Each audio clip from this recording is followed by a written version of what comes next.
Welcome into Rob Wright's Gen X Pop Culture. And today we're talking about one of the greatest fantasy films of the 1980s, Legend.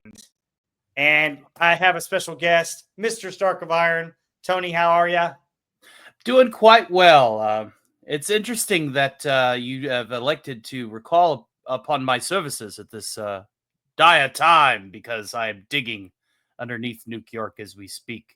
So I have similar hellscapes coming very soon, like ones that the darkness would occupy in the movie. Awesome. That's cool. So today we're going to talk about some facts about the movie. We're going to trade and banter about some of the facts. Then we'll show you some slides and talk about our favorite scenes and our favorite characters.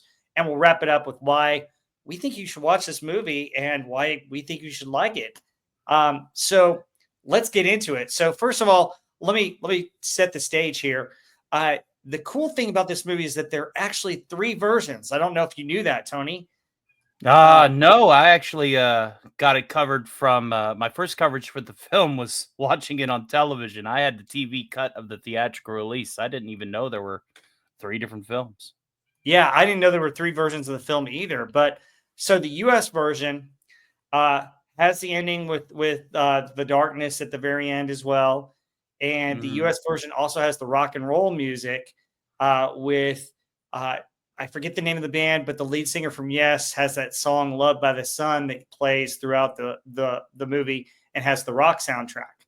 Right. European version is a little bit different. It has a few cut scenes in it. It doesn't have darkness at the very end, laughing from the chasms, and it has the full Jerry Goldsmith score, which is pretty interesting. Part of the reason they did it is Ridley Scott and his European Right. view basically felt that the European audience was a little bit more sophisticated than the American audience. And he kind of Mhm. proved it because he screened it for the American audience and he had a longer cut and he cut it because he screened it for an American audience and they didn't like it at first. And he was really upset with the guy who was smoking weed in the theater Mhm. while he was screening the movie. And it just hacked him off. And he said, if somebody ever does that again, he just was going to toss him out and everything. I mean, Right. Right. and in retrospect, Ridley was not fully happy with either cut of the movie. So in 2002 was when he finally came back and redid a director's cut, and he brought Mhm. in some cut scenes, and the ending's a little bit different. In the ending, spoiler alert, uh, Lily and Jack go their separate ways, and Lily goes, "Can I come back tomorrow?" And Jack's like, "Yes," and it ends that way with all Right. the Jerry Goldsmith score, and you don't have any of the rock songs from the original American version. So, um, the director's cut I would recommend is quite good. The thing I will always say is get this stuff on physical media Mm. because physical media, like this Blu-ray that I've got, has both the director's cut and the American the theatrical version. So, pretty cool, pretty awesome. Right on. And Tom Cruise reportedly wasn't happy with the American cut. Oh Says that yeah, the film wouldn't talk about it for years. He would very much encourage fans, much like we're doing here, to say, "Hey, go check out the director's cut." I know I will, but that's just my thoughts on it. yeah, and speaking of the director's cut, so director Ridley Scott, along with everyone involved in making the movie, has stated multiple times that the director's cut was much more thought out and more thought provoking.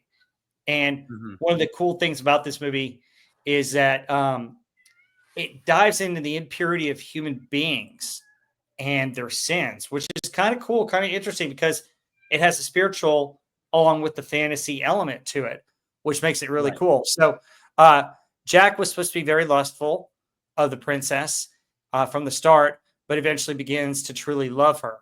The leader of the forest elves, Gump, is a very angry person, which that comes across quite a bit in the film. Mhm. Uh, Lily is sometimes shows greed throughout the movie, and you can kind of see that, especially when she's interacting with darkness. Um, and the sea hag, Meg Mucklebones, is distracted by her own vanity. And she's even beheaded admiring her own reflection. So, like I mentioned, after the test screening with mixed results, Scott recut the movie that didn't really have as much depth to it and then he re-released this director's cut, which has the depth. Also, another interesting fact was filming was interrupted twice. So they had the Pinewood Studios in London, and it was a Right. place where they originally shot James Bond movies, specifically The Spy Who Loved Me and the submarine scenes in that tank. Well, they had it set up for the whole forest, and he had all these gas lights. Well, fortunately, they weren't filming, but there were pigeons in there, and apparently one of the gas lights exploded, causing a reaction. Wow. All the pigeons flew out. So all of them flew out. The thing caught fire. Fortunately, nobody was in there. Nobody's filming.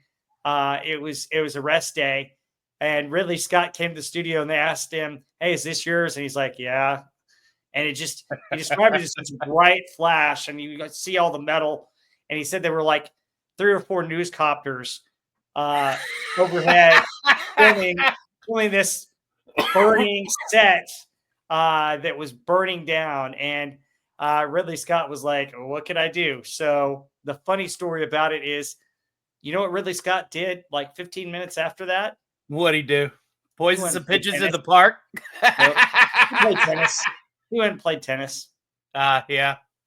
He's like, "What can I do at this point? There's nothing I can do." And so they eventually found another place where they could shoot the rest of the forest scenes, and he's able to do that. So kind of interesting. But I know you got some facts about Tim Curry. Oh, yes. Oh, yes. But first, I have to set the stage, as it were. Oh, Mother Night, fold your dark arms about me.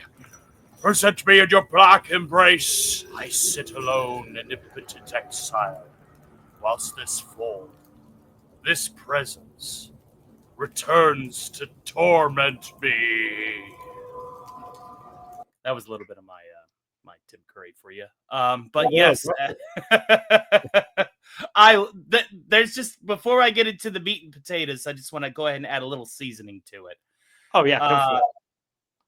My first really uncanny exposure when I was real young, because I watched this film when I was real young, was how pitch black those horns were. Like every time I saw him on the set, whether he was in like the blue or the red, it was eerily uncanny how those horns look like formless black voids. Like you didn't know where they began or ended, because the lighting of those scenes was so well shot that it looked like he was just enveloping the room just with those horns.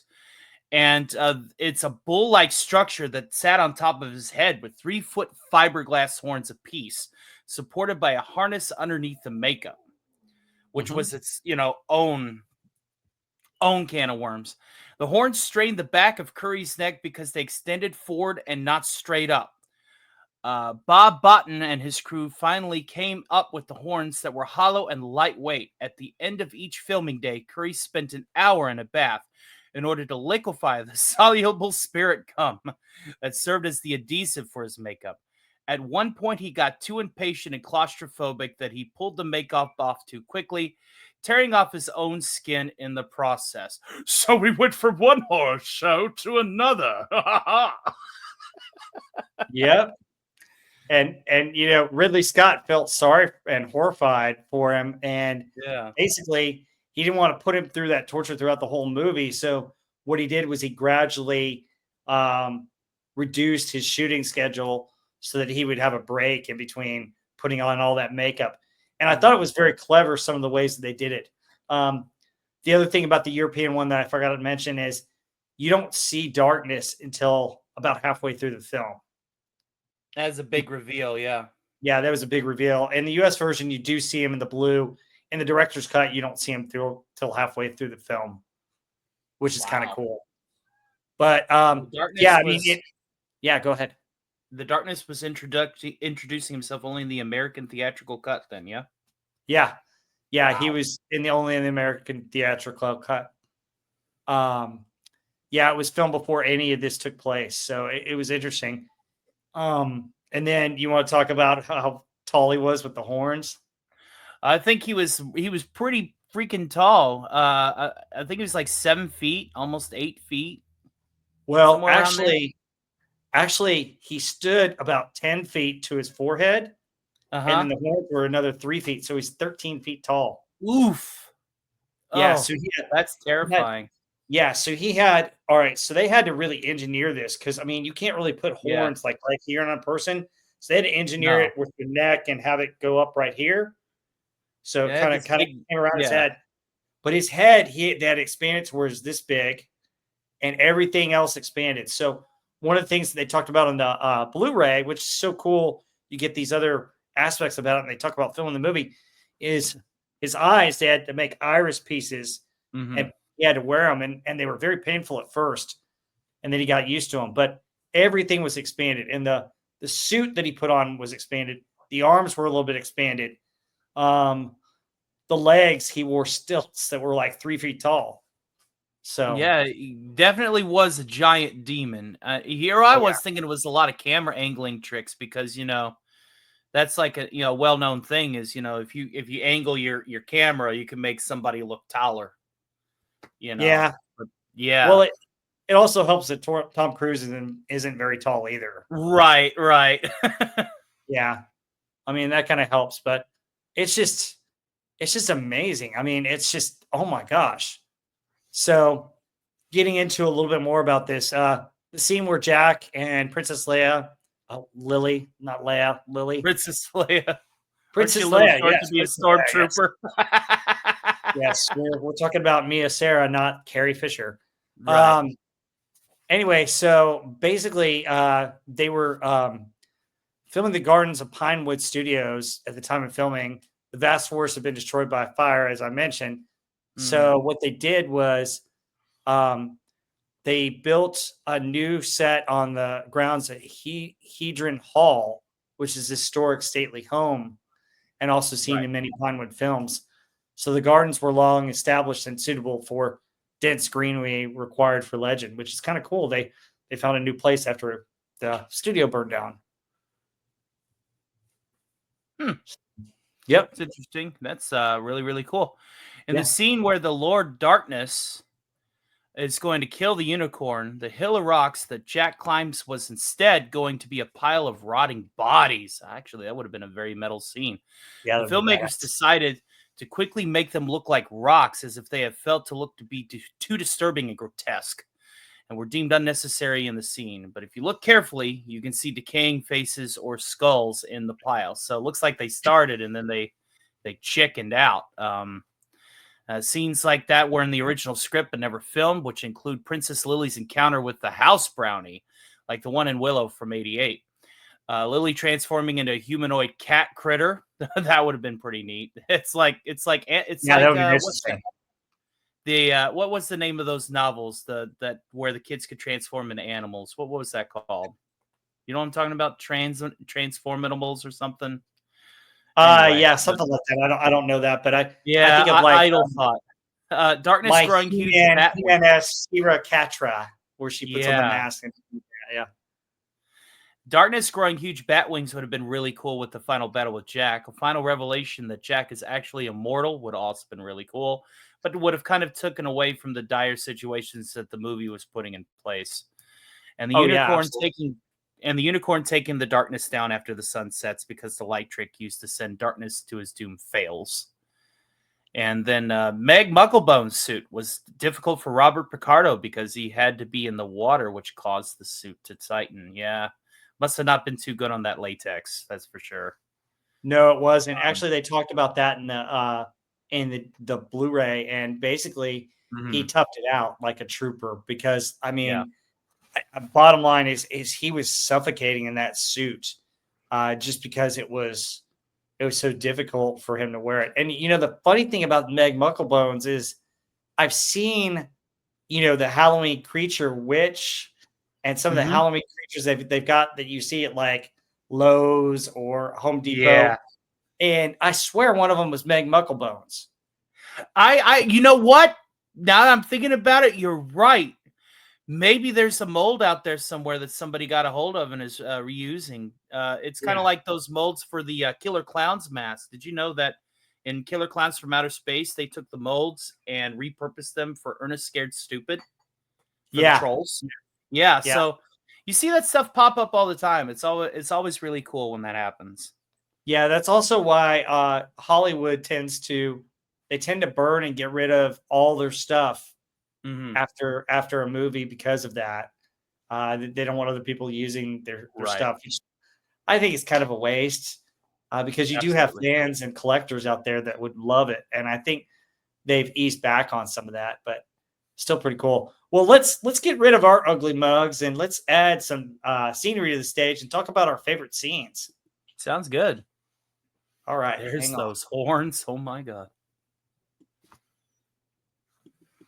Oh, wow. Nice art pieces. Yeah, let me do this here real quick. I got to redo the slides because I got to the end and the Duck of Death came out and it didn't start it over. What is the light without the duck? Yeah, here's one of the coolest movie posters that I had. But Tony, tell me about some of your favorite scenes and some of your favorite characters as I go through some of these slides. I like the goblin minions, and I like how they always talk in like rhythm and rhyme.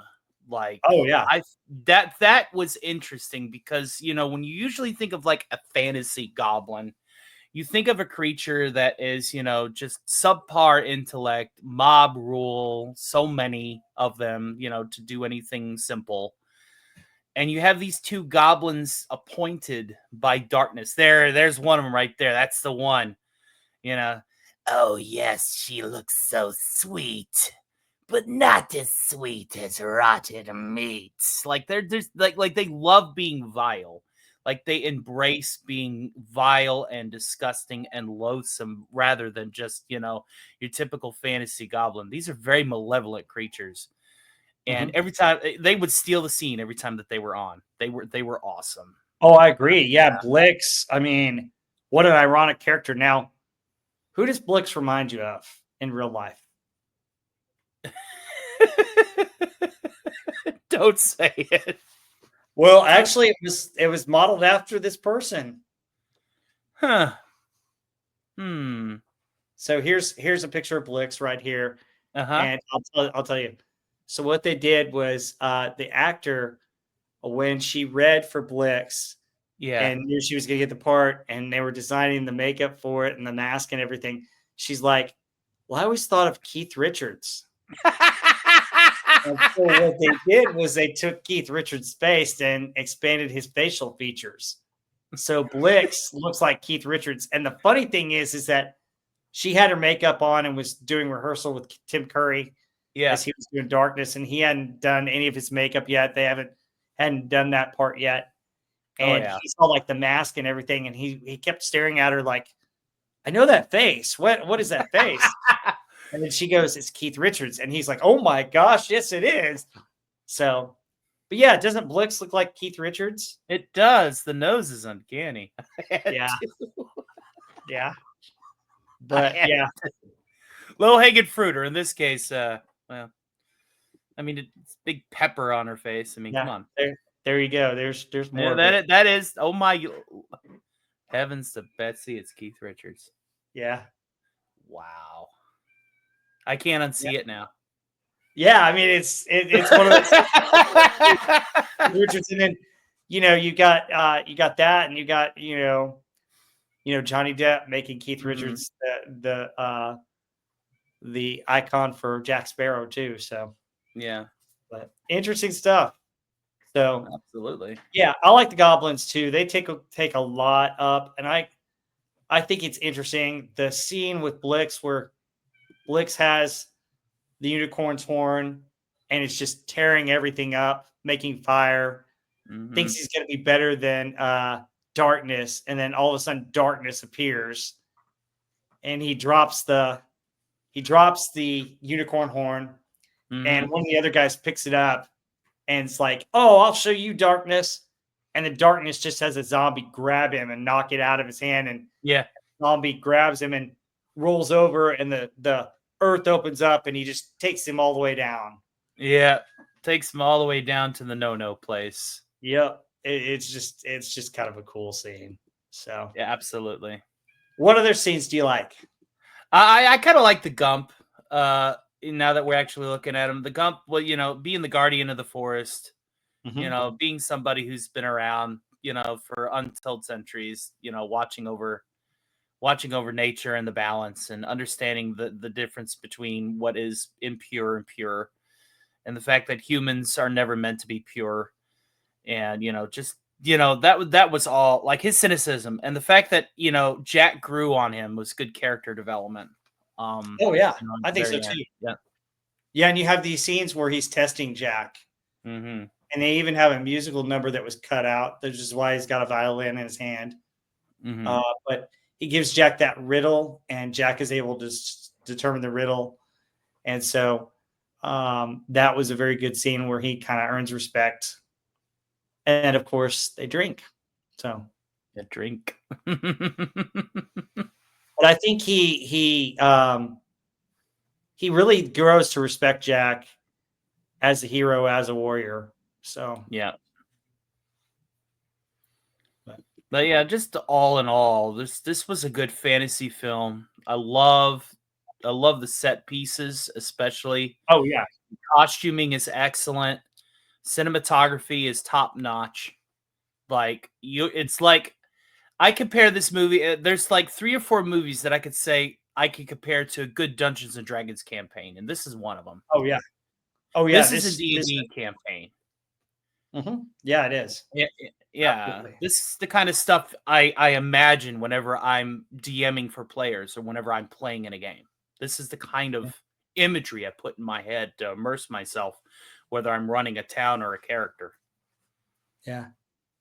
And I'd be remiss if I didn't talk about Screwball and Brown Tom, Yeah. Billy Barty, who's a famous actor in various things, uh, played Screwball, and I think he does an excellent job. He adds a lot to Mhm. the story as well. And There here's she is. Meg Mucklebones, played by Robert Picaro. This scene always freaked me out You more so than find me beautiful? Then I probably won't eat you. yeah. I mean, look at that. Look at that. Look at that face and everything. Slimy and, covered in swamp water. An abomination living in the bottom of like the creek. Oh yeah. Like, And it looks like it's something straight out of the monster manual in Dungeons and Dragons. yeah. Somehow has just enough charisma to hold a conversation as it Oh yeah. plots to kill you. Yep. And Jack, the cool thing is this is his first use of his weapons, and he's Yeah. trying to figure her out, and he admires her for her beauty, putting on his charm, and then he uses his shield to make her focus on her beauty. And we see him with his shield right there, Yep. which I think is really cool. He kind of See charms for her. yourself. You're gorgeous. Yes. I always thought that was, whoa, what's he doing? Well, the And then he creature is gradually, larger and he gradually, stronger. Probably yep. has some magical ability. How do you trick something that is physiologically superior? You play to their ego. Oh yeah, yeah. And I thought he did a great job. I love this scene. I think that's great. Mm-hmm. And then Una, she was an okay character, but she's kind of annoying. Yeah, she kind of I reminds think, me of the fairy in Zelda too. Like I think they kind of oh, like modeled the fairy off the Legend of Zelda. The hey, listen, the just the constant nuisances. I think this was probably the muse behind annoying fairies. yeah. And then there's Tom Brown, or Brown Tom, which Mm-hmm. I figured he would be your favorite character because he has his whiskey underneath his hat. Just because I like drinking doesn't mean I'm going to hang out with every drunk in every franchise. Come on now. But he's a lovable drunk. Yeah. So he tries to defend the unicorns when the goblins attack again. I thought that was a cool scene, and also Yeah. Lily was there telling them what they had planned. So. Right. which is cool. And then you get her in this black dress, and ooh, I don't ooh, know, man. That was like one of my first goth girl crushes. Mia Sara, baby. Mia God, she Sara. rocks goth quite well. She was only 15 when she shot this movie. It's her Yeah. first, but Well, wow, I was she's only hot. 8. Yeah. I mean, my goodness. Yeah, I was young too, man. She is gorgeous. Yeah. I love her in Ferris Bueller's Day Off. I wish she was in more stuff. I mean, I think she's drop dead gorgeous. And I thought it was interesting, kind of the seduction of her character in this, where he tempts her with the necklace, and then he tempts her with the outfit, and then he's like, eat, drink, talk with me. And in the director's cut, it had prior to this, um, Darkness talking to his father, and he's Yeah, like, which is yeah, basically Satan. Yeah. yeah. And basically he tells her, woo her to our side, Mhm. you know. And eventually she kind of teases him and he gets mad. We'll see that in a minute here. And Mhm. then she tells him, I want to kill the unicorn. And he's convinced. Right. And Well, I here think we another thing I liked about this scene was, without the context, without knowing that, his father in the extended cut wanted to Mhm. woo her to just to have like a human influence in the mortal realm because, they're demons. Oh yeah. I always took it as here was this guy who he knows his purpose, but he's also having temptations. He's like, I want small talk. I want general discourse. I want companionship. I want to take an off day from being an evil overlord. Can't I have that? That was the vibe I got. And I think Tim Curry kind of sold that angle to me, Like, Oh yeah. yeah. Yeah. Like he says several times, sit and talk with me. Sit Sit. and talk with me. With me. So low. Because who else he's got to talk to? Goblins and other creatures that are. I'm tired of my goblins. You know what? Fine. I'm just gonna make me a man with blonde hair and a tan. Ha!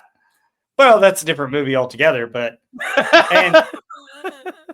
and part of the reason why he got the job here is because of Frankenfurter. Frankenfurter, yeah.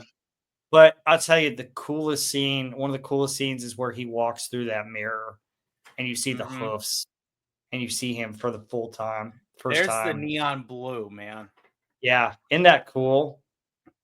I'm so glad the American version had that because This I is think good that's news so for cool. lighting. Anybody that wants to get into this kind of stuff, your lighting is paramount. Oh yeah, That keeps scene would not have sold any better if the lighting wasn't there. Yeah, Ridley Scott was a stickler for lighting too. Yeah. And there's another picture of Darkness. I love all the scenes with Darkness, especially when he's fighting Jack. I love the first scene. He gets hit by all these arrows, but they don't phase him. And Jack goes down to try and rush him, and then he corners him, and he corners him with his horns. He goes, "What have we got here, a little boy?" What have we got here? A little boy? Yeah, it's just awesome. Yeah, you look at the size and scope of those horns. That man. that design, that's a demon right there, guys. Oh yeah.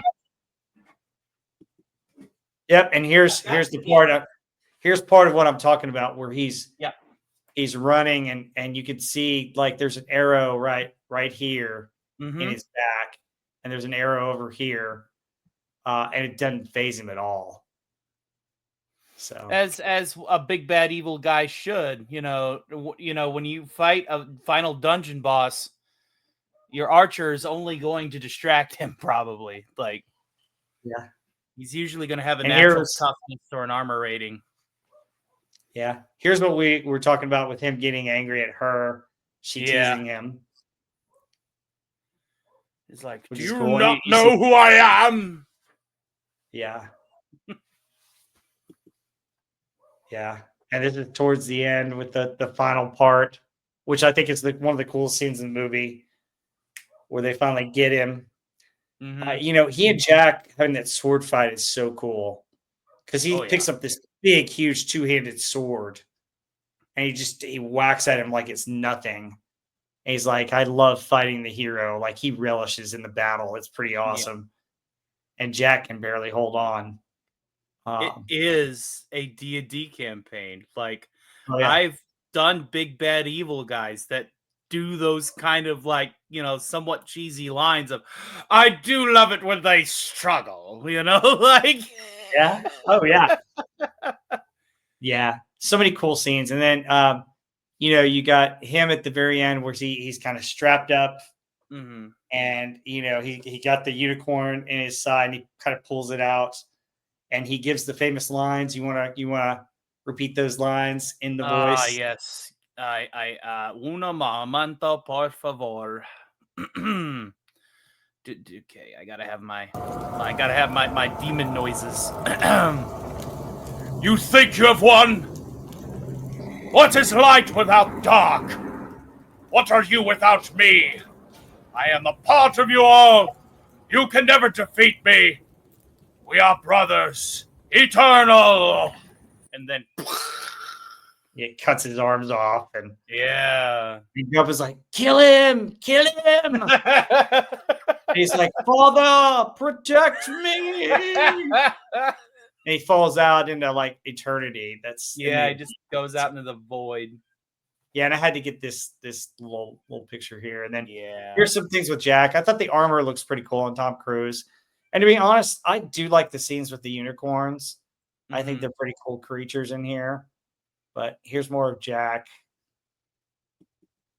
And then here's some slides that I took about the movie. And I just thought these pictures were awesome. The darkness in some of these kind of like resembles that demon in Fantasia, that dark. Yeah, not on Ball Mountain. Yeah. Absolutely. Yeah. Very much so. I like that one right here. That's so cool. I got my eye on you. Yeah. And then I finished it with this slide, which I think is kind of cool, kind of good. But anyway, those are slides, and those are some of our favorite scenes. So overall, why do you think people should watch this movie? If you like fantasy, if you like dark fantasy, if you like a hero's journey, if you like quirky lines and memorable moments, if you like terror made manifest in the form of a big bad evil guy, if you play D&D, you have to see this film. It will tickle your nostalgia and all the things that you find in the hobby if you're a D&D player. It will teach you proper lighting if you're getting into film. It's top-notch film. 10 out of not 10 out of 10, but it's a high recommend. It's a Stark stamp of approval. Oh yeah, I would give this movie probably about a 7.5, almost an 8, somewhere in there. I mean, it does have some cheesy lines and some areas where I think it could have improved, but I still think Ridley Scott was at the top of his game at this point. And I think for me, a recommendation, if you want a good story, if you want something fun, if you want to see defined good and defined evil, which is really good. We don't have as much of that anymore. We got too much of this gray stuff going around in our stories today.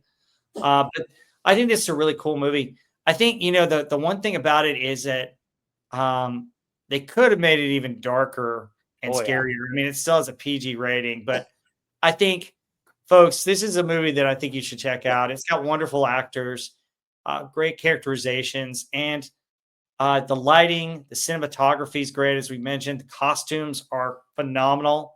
And the other thing about this movie that I like, even the director's cut, the pacing's really good. It moves from here to here to here really well. And it's just a good story, folks. And that's what I love to talk about. That's why I love these movies from the 70s, 80s, 90s, and early aughts, because it was good stories that Hollywood was telling. Hollywood, get back to this. Get back to good stories like this. Absolutely. So anyway, folks, thank you, Tony, for jumping on with me and talking about this wonderful film. where can Happy people to be find here. you? Huh? Oh, you want me to? Oh, well, I didn't. Yeah, give a plug for your channel, bud. You can find me at youtube.com at tstarkceo. The same handle is available to you on the Tweety Twatty ex-wife. You can find me at both of those locales. I sing songs, I do cartoon voices, I have a few drinks, I try to spread laugh and cheer. I hearken the old days, kind of like what we did here today, relishing in the times that are quickly being forgotten. But much like the unicorn, they will go on in our hearts, in our beliefs, and I highly recommend that you also check out my good friend Rob right here for some of his live streams because he's really, really good. So yeah, tell us a little bit about yourself. Oh, well, hey, thanks, Tony. And folks, thank you so much for watching the video. Please like and subscribe. Also, hey, I do some live streams. We're going through the top 40 of the 80s right now, currently in 2024. And we'll probably do the 70s in 2025. So a lot of fun. We talk about music. I talk about movies. I talk about some TV shows. And just it's the pop culture that we enjoyed back in the day. That's what my channel is all about, the fun, the nostalgia, the greatness. It's one of those channels that I hope you watch and it reminds you of something you enjoyed and it makes you feel good. That's what this is all about. But Absolutely. yeah, thank you again, Tony. Folks, thank you so much for watching. Don't forget to like and subscribe, and we'll see you on the next one. Bye. Have a wonderful time. Later.